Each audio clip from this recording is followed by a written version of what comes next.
So it's got a nice bright single coil tone. You know, that single coil's pickups right here. It's a magnetic pickup, so it's going to pick up mainly the string sound. If you tap on the box, you're not going to hear any of that microphonic sound like you would if it was a piezo pickup. Generally, that's going to be more resistant to feedback also, so you're a little more confident on a big stage if you have these magnetic pickups on. What kind of box is that? Michaels. That's a Michaels box. Okay, yeah. You know, I've seen some really nice guitars built out of these Michaels or these Hobby Lobby boxes. You know, you go to a craft store and you can get these nice boxes, and they're basically cigar boxes that were never used for anything in their past.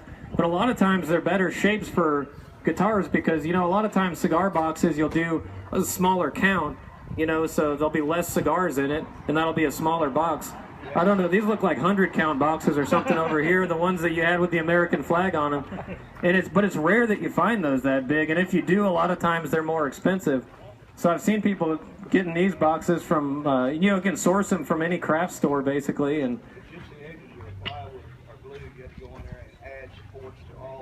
oh yeah, he's saying the edges a lot of time it's plywood and it's glued, so you go inside, you add a little more support, make the box a little stronger, and then you're a little more confident about the string tension, holding the tension and all of that. That's good to know.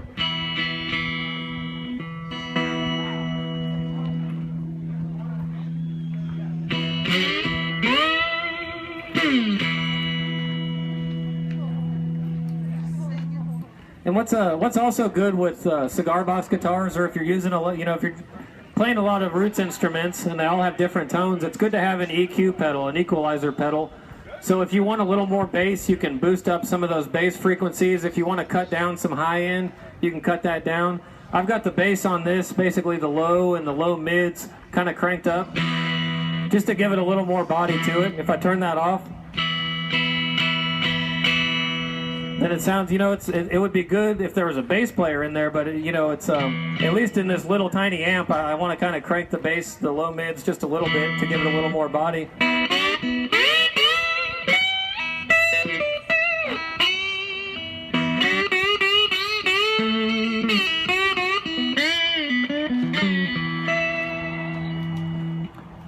One of the things that I notice about Delta blues players that I didn't notice before I learned the diddley bow is that I think a lot of those early, whether it's Delta blues or you know, that Mississippi Hill Country style blues, that a lot of those players are still playing the diddley bow, even if they're playing a 3-string, a 4-string, a 6-string, whatever they're playing.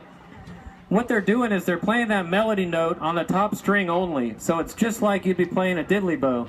So I'm just going to play the top string on this and pick out a melody. So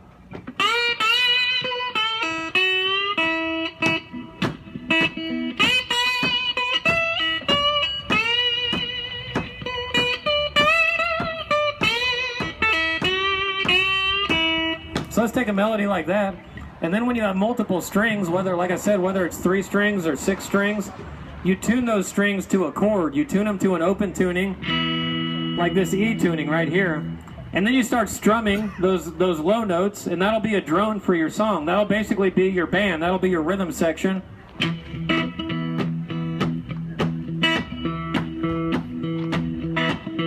So you get a good little groove going.